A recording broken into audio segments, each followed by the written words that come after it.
Good evening and thank you for joining us for KREM 2 News at 5 tonight. I'm Mark Hanrahan. Whitney has the evening off. The city of Spokane is joining a multi-state effort to overturn two court rulings that limit how several western states can respond to homelessness. KREM 2 Shannon Mowdy explains why Spokane is now in on the effort to get the Supreme Court to take a look. Shannon? Yeah, those rulings, which cities like Spokane hope the High Court overturns, limit how they can respond to homelessness. This afternoon, city leaders like Mayor Nadine Woodward said it's also led to increased garbage and crime across the city. It's a laundry list. St. Paul, San Diego, cities. Seattle, Tacoma, Honolulu, San Bernardino County. It's a huge effort. Which now includes Spokane. Friday, Mayor Nadine Woodward announced the city's joining the legal effort petitioning the U.S. Supreme Court to review two rulings. In the two separate cases, the Ninth Circuit Court of Appeals ruled people who are unhoused can't be punished for sleeping or camping on public property if alternatives aren't available. That means a shelter bed for every unhoused person. The Trent Resource and Assistance Center sees more than 300 people every night.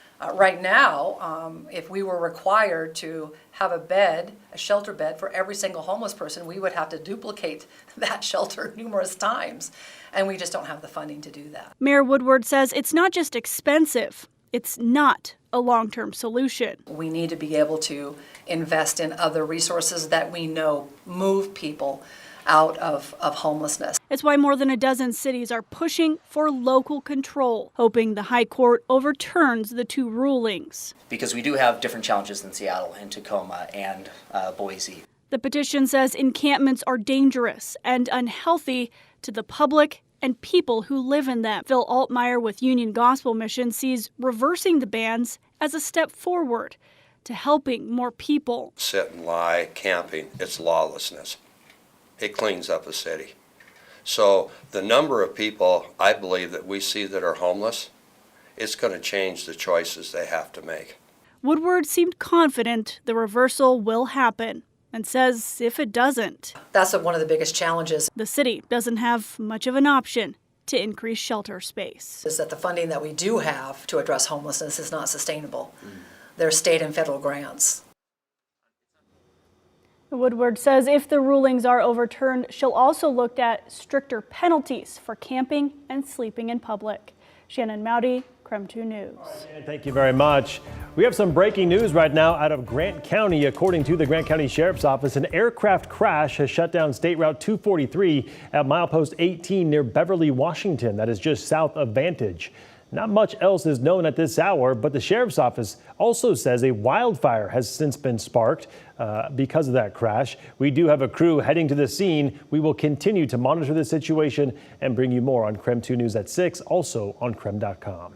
All right, let's switch gears and check in on the weather. Another cool and wet day across the inland Northwest. We could see warmer weather as we head into the weekend. Let's get right to meteorologist Michelle Boss with more on what we can expect. Michelle?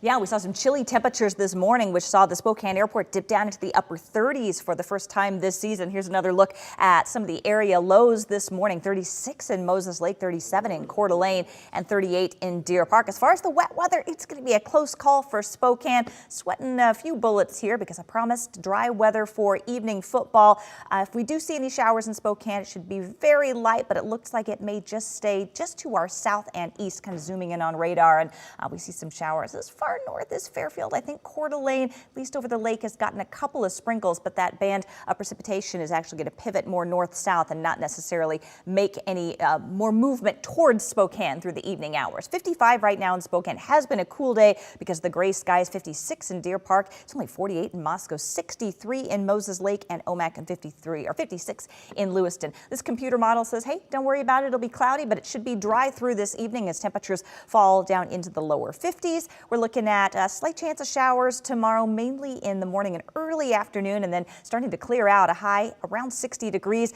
Much nicer on Sunday, mostly sunny, highs in the mid-60s, and start off next week, mostly cloudy, 61. All right, sounds good, Michelle. We'll check back in with you later in the broadcast. Well, tonight we have video of a hearing that you won't see anywhere else. This morning, an Airway Heights man admitted to killing his 8-year-old adopted daughter last year by changing his plea to guilty. The man and his partner are accused of abusing the girl, which led to her death. Investigators say the couple then drove her body across the country in a U-Haul. KREM 2's Amanda Rowley was the only reporter in the courtroom today. She is joining us live from the newsroom with more. Amanda? Today, Alexander Kermoyrov entered a plea agreement with the state. That agreement requires his full cooperation and testimony on the case against his partner. It also amends his charges and takes life in prison off the table. Alexander Kermoyrov walked into this Spokane County courtroom prepared to admit his guilt in the death of his 8-year-old adopted daughter. Yes, sir. Police arrested Kermoyrov and his partner Mandy Miller in December last year for allegedly abusing their adopted daughter Mila. That abuse led to the child's death. The couple reportedly told police she had been dead since September, but they kept her body because they wanted to spend more time with her. Court documents say the couple drove across the country carrying the girl's body in a U-Haul. Police arrested the couple in South Dakota. This morning, Kermoyrov said a quick prayer before pleading guilty to 5 amended charges. Under his plea deal with the state, those charges are now second-degree murder, second-degree assault, and 3 counts of unlawful imprisonment. The maximum penalty for the murder charge is life in prison, but by admitting to his involvement in Mila's death, the state agreed to a nearly 23-year sentence. He's agreed to testify truthfully in state or federal court as scheduled by prosecuting attorneys or case detectives regarding co-defendant Miller. Meantime, Kermoyrov is scheduled to be sentenced on April 3rd. His defense attorney requested sealing the plea agreement, saying that information would put his client's safety at risk in prison. The judge denied the request, but said it could be brought up again at the sentencing. The second defendant, Mandy Miller, is still facing the following charges for the child's death: second-degree murder, unlawful imprisonment, and criminal mistreatment. Her trial is currently expected to begin in March next year. Amanda Rowley, KREM 2 News. All right, Amanda, thank you very much. Within the last few hours, police said they have figured out who the person is behind the social media threat against several Spokane schools. Here is an update to that story that we first brought you last night. Early this morning, police determined that threat was not credible. However, there was an increased police presence at several schools today. In an email to parents this afternoon, the school district wrote in part, quote, "A local youth set the September 28th social media threat and will face consequences for their actions," unquote. This is a developing story. We will continue to bring you more information just as soon as we learn it. Meantime, deputies are investigating the deadly shooting of an 8-year-old child at a home near Deer Park last night. Here's what we know. Last night at 9:30, sheriff's deputies arrived at that home. That's where they found the child. We have learned from the sheriff's office a group of kids who found a handgun.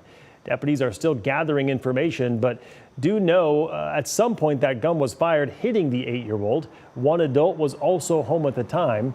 Deputies say because of the young age of the kids involved and the privacy for the grieving family, this is all the information they're releasing right now.